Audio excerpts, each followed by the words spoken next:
After a united forum of ex-AGMA F, ex-ALNA F, ex-BCF F, ex-STF, ex-EDF, Adivasi Sangel Abhijan, Assam State Committee, Zahir Sagun Baisi, ASA, All Central Student Union, SS, RB, BJSPG, Adivasi Seva Samiti, Government Headman Association, Manji Madua. Date 13 September 2024.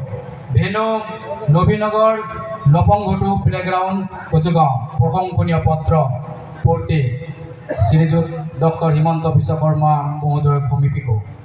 Manoniya Mukhyamantri Assam Sarkar, Dinang Kochugao 3 September 2024. Poram Sarkabadhaniko Mukhyamantri Dr. Himanta Biswa Sarma Dangoria. জয় জয়তে আদিবাসী জনগোষ্ঠীর বিভিন্ন সংগঠনের ঐক্যমঞ্চৰ দ্বাৰা আয়োজিত ধন্যবাদ প্ৰদান আয়োজক কমিটিয়ে বিভিন্ন দল সংগঠনৰ হৈ আপোনালৈ সংগ্ৰামী অভিনন্দন হিয়া ভৰা উলক আৰু আন্তৰিক শুভেচ্ছা তথা জহাৰ জনাইছো। হে জনদৰদী মুখ্যমন্ত্ৰী মহোদয়, আপুনি ৰাজ্যৰ মুখ্যমন্ত্ৰী তথা প্ৰত্যক্ষ জননেতা হিচাপে কাৰ্যভাৰ গ্ৰহণ কৰাৰ পিছতে বিগত বৰ্ষৰ 29 আগষ্ট 2024 তাৰিখে ৰাজ্যিক কেবিনেটত লোৱা সিদ্ধান্ত আৰু সৈতে সমাপ্ত অসম বিধানসভাৰ অধিৱেশনত সাঁওতালী ভাষাৰ অলচিকি লিপি স্বীকৃতি প্ৰদানৰ দ্বাৰা অসমত বসবাস কৰা সাঁওতাল জনগোষ্ঠীৰ ছাত্ৰ ছাত্ৰীক প্ৰাথমিক শ্ৰেণীৰ পৰা দশম শ্ৰেণীলৈ সাঁওতালী মাধ্যম হিচাপে অধ্যয়ন কৰিবলৈ যি সুযোগ সুবিধা প্ৰদান কৰিলে তাৰ বাবে আমি সাঁওতাল জনগোষ্ঠীৰ চৰম সন্তুষ্টি প্ৰকাশ কৰি আপোনালৈ কৃতজ্ঞতা জ্ঞাপন কৰিছোঁ। আপোনাৰ বলিষ্ঠ নেতৃত্বত অসম বিধানসভাৰ অধিৱেশনত লোৱা এই ঐতিহাসিক সিদ্ধান্তৰ ফলত সাঁওতালী ভাষাটো শিক্ষানুষ্ঠানসমূহতো শিক্ষাৰ মাধ্যম হিচাপে প্ৰয়োগ কৰাৰ প্ৰথম যাত্ৰা আৰম্ভ হ'ব। সমান্তৰালভাৱে সাঁওতালী ভাষাক চৰকাৰী কাৰ্যালয় আদিসমূহতো প্ৰয়োগ কৰাৰ ব্যৱস্থাই স্বাভাৱিকতে সাঁওতাল জনগোষ্ঠীৰ লোকসকলক উৎসাহিত আৰু উৎফুল্লিত কৰি তুলিছে। হে মহানুভৱী মুখ্যমন্ত্ৰী মহোদয়, তাহানি 1925 খ্ৰীষ্টাব্দতে জাতিটোৰ এগৰাকী অন্যতম পূৰ্বপুৰী পণ্ডিত ৰঘুনাথ মুৰ্মুদেৱে জনগোষ্ঠীটোৰ বাবে অলচিকি লিপি উদ্ভাৱন কৰিছে। সুযোগ সুবিধাৰ অভাৱৰ বাবেই হওক, ৰজা ঘূৰিয়াৰ উনিয়াফা অধীনতাৰ বাবেই হওক, উদ্ভাৱনৰ পিছত লিপিটোক চৰকাৰী স্বীকৃতি প্ৰদানৰ ক্ষেত্ৰত কোনো সদিচ্ছা অথবা পদক্ষেপ গ্ৰহণ কৰা পৰিলক্ষিত নহ'ল। 1999 চনত তদানীন্তন সাংসদ চালখন মুৰ্মু ডাঙৰীয়াৰ উদ্যোগত সাঁওতালী ভাষাক সাংবিধানিক স্বীকৃতি দিয়াৰ বাবে জনগোষ্ঠীটোৰ বিভিন্ন দল সংগঠনৰ সক্ৰিয় সহযোগত সবল দাবী উত্থাপিত হয়। এই দাবীৰ প্ৰতি পূৰ্ণ সমৰ্থন তথা সহযোগ আগবঢ়াই অসমত তদানীন্তন সশস্ত্ৰ আদিবাসী সংগ্ৰামী গোটৰ আদিবাসী cobra military of Assam AGMA, সদৌ অসম আদিবাসী ছাত্ৰ সন্থা আসাম, ঝাৰখণ্ড দিশম পাৰ্টিকে ধৰি আদিবাসী সংগঠনসমূহৰ দাবীৰ সমৰ্থনৰ প্ৰতি সন্মান তথা সঁহাৰি জনাই দীৰ্ঘ বিৰতিৰ অন্তত 2003 চনত ভাৰত চৰকাৰে সংবিধান সংশোধনীৰ জৰিয়তে অষ্টম অনুসূচীত সাঁওতালী ভাষাক চৰকাৰী মান্যতা প্ৰদান কৰি কাৰ্যকৰী কৰাৰ নিৰ্দেশ জাৰি কৰে। সেই মৰ্মে 2011 খ্ৰীষ্টাব্দত বিশ্ববিদ্যালয় অনুদান আয়োগে সাঁওতালী ভাষাক নেট পৰীক্ষাত বিকল্প বিষয় হিচাপে অন্তৰ্ভুক্ত কৰাৰ স্বীকৃতি প্ৰদান কৰে। এই গৌৰৱোজ্জ্বল ইতিহাসৰ অধিকাৰী সাঁওতাল জনগোষ্ঠীৰ ভাষাটোক অষ্টম অনুসূচীত স্বীকৃতিৰ যোগেদি অন্তৰ্ভুক্ত কৰা কাৰ্যই মাইলৰ খুঁটি হিচাপে ইতিহাসৰ পৃষ্ঠাত লিপিবদ্ধ হৈ ৰ'ব। লিপিৰ অধিকাৰ প্ৰতিপন্নৰ এই যুঁজখনত তদানীন্তন অসম বিধানসভাৰ জ্যেষ্ঠ সদস্য, অসম বিধানসভাৰ প্ৰাক্তন অধ্যক্ষ পৃথ্বীৰাজ ডাঙৰীয়াৰ অৱদানো সুঁৱৰিবলগীয়া।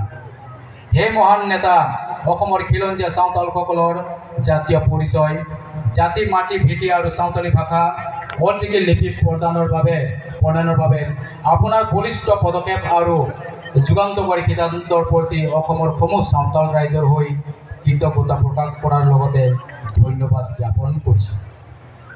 অসমত বসবাস কৰা আদিম আৰু ভূমিপুত্ৰ হিচাপে পৰিচিত, শোষিত, লাঞ্ছিত, বঞ্চিত, নিষ্পেষিত সাঁওতালসকলৰ বাবে সুকীয়া চিন্তাধাৰাৰে সাঁওতাল জনগোষ্ঠীৰ লোকসকলক আগুৱাই নিয়াৰ বাবে যেনেধৰণৰ প্ৰচেষ্টা চলাই গৈছে, এয়া নিশ্চিতভাৱে সাঁওতালী আদিবাসী জনসাধাৰণৰ বাবে শুভ বাৰ্তা কঢ়িয়াই আনিছে বুলি আমি সাঁওতাল জনগোষ্ঠীৰ বিভিন্ন দল আৰু সংগঠনসমূহে অন্তঃকৰণে অনুভৱ কৰিছোঁ।